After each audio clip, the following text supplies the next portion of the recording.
সম্প্রতি বাংলাদেশ সফর করেছেন পাকিস্তানের উপপ্রধানমন্ত্রী ও পররাষ্ট্রমন্ত্রী ইসহাক দার। তার এই সফরে আবারও সামনে এসেছে মুক্তিযুদ্ধের সময় পাকিস্তানি সেনাদের গণহত্যা নিয়ে আনুষ্ঠানিক ক্ষমা চাওয়ার প্রশ্ন।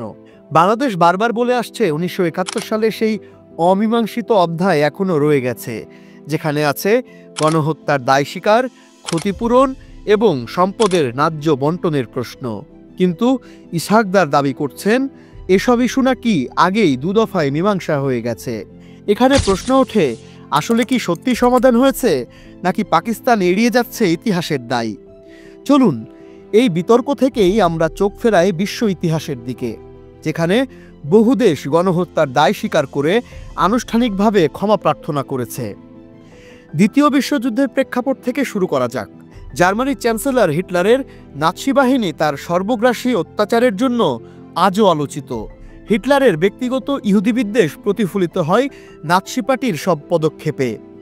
1939 সালের সেপ্টেম্বর নাৎসি বাহিনী পোল্যান্ডে আক্রমণ করে এবং ইউরোপ জুড়ে শুরু হয় দ্বিতীয় বিশ্বযুদ্ধ। বিভিন্ন শহর থেকে ইহুদিদের তুলে আনা হয় কনসেন্ট্রেশন ক্যাম্পে। প্রায় 42,500 ক্যাম্পে বন্দি থেকে মারা যায় 60 লক্ষেরও বেশি মানুষ, ইতিহাসে যা পরিচিত হলোকস্ট নামে। এই ভয়ঙ্কর ইতিহাসের প্রেক্ষিতে 1970 সালে জার্মান চ্যান্সেলর উইলি ব্রান্ড পোল্যান্ডের ওয়ারশ শহরের গোটা স্মৃতিসৌধে নতজানু হয়ে নাৎসি অপরাধের দায়ে গভীর অনুশোচনা প্রকাশ করেছিলেন। এই ঘটনা আমাদের দেখায় ইতিহাস এবং অপরাধ স্বীকারের মুখোমুখি রাষ্ট্র কতটা নমনীয় হতে পারে। এই ক্ষমা প্রার্থনা ও ঐক্যবোধের জন্যই ব্রান্ডকে পরবর্তীতে শান্তিতে নোবেল পুরস্কার দেওয়া হয়, যা মূলত নাজি জার্মানির অপরাধ স্বীকার ও ইউরোপের পুনর্মিলনের প্রচেষ্টার স্বীকৃতি। এর পাশাপাশি জার্মানি পরবর্তীতে ইসরায়েল এবং বেঁচে থাকা হলোকস্ট সার্ভাইভারদের জন্য বড় অঙ্কের ক্ষতিপূরণ প্রদান করে। এই পদক্ষেপগুলো নাৎসি বাহিনীর অপরাধের জন্য রাষ্ট্রীয় দায় স্বীকারের স্পষ্ট উদাহরণ। জার্মানির ইতিহাসে আরও একটি অধ্যায় লেখা হয়েছে তাদের আফ্রিকার উপনিবেশ নামিবিয়ায়। 1884 সালে জার্মানি দখল করে আজকের নামিবিয়া, যার নাম দেওয়া হয় জার্মান সাউথ ওয়েস্ট আফ্রিকা।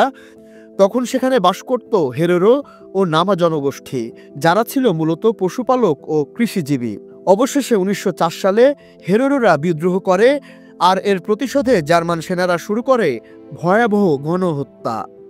1904 থেকে 1908 4 বছরের মধ্যেই নিশ্চিহ্ন হল প্রায় 65,000 হেরেরো, যা তাদের জনসংখ্যার 80%। মারা গেল প্রায় 10,000 নামা, যা ছিল তাদের অর্ধেক জনগণ। এভাবে ইতিহাসে লেখা হলো 20 শতকের প্রথম গণহত্যার অধ্যায়, একটি জাতিকে মুছে ফেলার চেষ্টা। এরপর দশকের পর দশক পেরিয়ে গেল। অবশেষে 2004 সালে জার্মান সরকার প্রথমবারের মতো অনুশোচনা জানালো, আর 2021 সালে প্রায় 1 শতাব্দী পর আনুষ্ঠানিকভাবে এই হত্যাযজ্ঞকে গণহত্যা হিসেবে স্বীকার করল জার্মানি এবং নামিবিয়ার উন্নয়নের জন্য 1.1 বিলিয়ন ইউরো সহায়তা দেয়। যদিও অনেকে হেরেরো ও নামা উত্তরসূরি মনে করেন এটি যথেষ্ট নয়। এবার আসা যাক শান্তিপ্রিয় দেশ কানাডার কথায়, যার ইতিহাসের ভাঁজেও লুকিয়ে আছে এক ভয়াবহ অধ্যায়। 1831 থেকে 1996 পর্যন্ত হাজার হাজার আদিবাসী শিশুকে জোর করে পরিবার থেকে বিচ্ছিন্ন করে পাঠানো হয়েছিল ক্যাথলিক চার্চ পরিচালিত আবাসিক স্কুলে। সেখানে শিশুদের নিজস্ব সংস্কৃতি, ভাষা ও ধর্মীয় পরিচয় থেকে বিচ্ছিন্ন করে পশ্চিমা সভ্যতা শেখানোর নামে চলত শারীরিক, মানসিক, এমনকি যৌন নির্যাতন। এই ভয়ঙ্কর ইতিহাসের দায় স্বীকার করে 2008 সালে প্রধানমন্ত্রী স্টেফেন হার্পার কানাডার সংসদে দাঁড়িয়ে আনুষ্ঠানিকভাবে ক্ষমা চান। সেই বছরই গঠিত হয় ট্রুথ অ্যান্ড রিকনসিলিয়েশন কমিশন, যার কাজ ছিল আদিবাসী আবাসিক স্কুলগুলোর ইতিহাস, নির্যাতন এবং এর প্রভাব নথিভুক্ত করা। 7 বছরের গবেষণা শেষে 2015 সালের প্রতিবেদনে তারা এই ঘটনাকে ঘোষণা করে কালচারাল জেনোসাইড হিসেবে। 2021 সালে ব্রিটিশ কলম্বিয়ার একটি স্কুল প্রাঙ্গণে 215টি অচিহ্নিত শিশু কবর আবিষ্কৃত হয়, যা এই ভয়াবহ ইতিহাসকে আবারও সামনে আনে। অবশেষে 2022 সালে কানাডা এসে পোপ ফ্রান্সিস স্পষ্টভাবে স্বীকার করেন চার্চের এই ভূমিকা ছিল মানবতা বিরোধী অপরাধ। তার সেই সফরের মূল উদ্দেশ্যই ছিল কানাডার আদিবাসী জনগণের প্রতি ক্যাথলিক চার্চের ভূমিকা ও আচরণের জন্য আনুষ্ঠানিক ক্ষমা প্রার্থনা করা। এই অধ্যায় আমাদের মনে করিয়ে দেয়, সময় যত পেরিয়ে যাক, ইতিহাসের দায় থেকে মুক্তি নেই।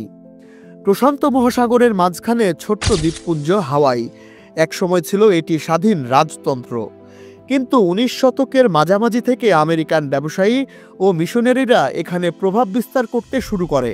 চিনি শিল্প আর পার্ল হারবারের মতো কৌশলগত ঘাঁটির লোভে ধীরে ধীরে তারা রাজনীতির কেন্দ্রে প্রবেশ করে। 1891 সালে রানী লিলিউকালানি সিংহাসনে বসেন। নিজ জাতির সার্বভৌমত্ব রক্ষা করতে চাইলে তার সংস্কার পরিকল্পনা আমেরিকান ব্যবসায়ীদের স্বার্থের বিরুদ্ধে যায়।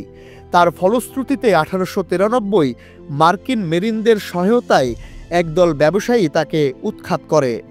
5 বছর পর 1898 সালে হাওয়াই আনুষ্ঠানিকভাবে যুক্তরাষ্ট্রের অধীনে চলে যায়। নেটিভ জনগণ হারায় তাদের রাষ্ট্র, তাদের জমি, তাদের কণ্ঠস্বর। তার 1 শতক পর 1993 সালে মার্কিন কংগ্রেস অ্যাপোলজি রিসলিউশন পাশ করে। বিল ক্লিন্টনের স্বাক্ষরে স্বীকার করা হয় এটি ছিল অবৈধ উৎখাত এবং হাওয়াই জনগণের কাছে আনুষ্ঠানিক ক্ষমা চাওয়া হয়। এর মাধ্যমে সবচেয়ে শক্তিশালী রাষ্ট্র একদিন নিজের ভুলের জন্য ক্ষমা চায়। এছাড়াও যুক্তরাষ্ট্রের রয়েছে একাধিক দায় স্বীকারের নজির। তার মধ্যে উল্লেখযোগ্য ক্যালিফোর্নিয়া জেনোসাইড। 1848 সালে ক্যালিফোর্নিয়ার সোনার খনি আবিষ্কার হতেই শুরু হয় গোল্ড রাশ, অর্থাৎ ধন সম্পদের লোভে হাজারো বসতি স্থাপনকারী নেমে আসে এই অঞ্চলে। নতুন আগন্তুকেরা নেটিভ আমেরিকানদের নিজেদের পথে বাধা মনে করল, আর সেই ভাবনা থেকেই শুরু হলো হত্যাযজ্ঞ, দাসত্ব আর জোরপূর্বক স্থানান্তরের ভয়াবহ অধ্যায়।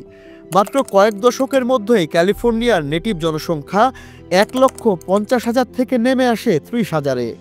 সরকারও এই নিপীড়নকে অর্থায়ন ও অনুমোদন দেয়, ফলে এই গণহত্যা বছরের পর বছর চলতে থাকে।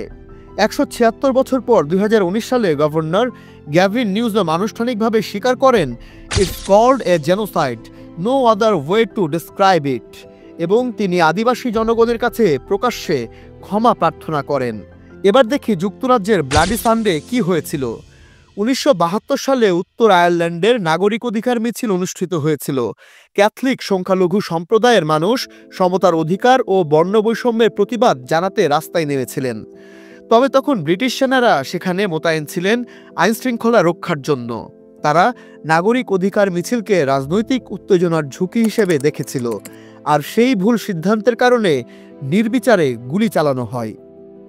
এতে নিহত হন 14 জন, আর এই ঘটনা ইতিহাসে পরিচিত হয় ব্লাডি সানডে নামে। দীর্ঘ তদন্তের পর 2010 সালে প্রধানমন্ত্রী ডেভিড ক্যামেরন পার্লামেন্টে দাঁড়িয়ে নিহতদের পরিবার ও আয়ারল্যান্ডের জনগণের কাছে আনুষ্ঠানিকভাবে ক্ষমা প্রার্থনা করেন।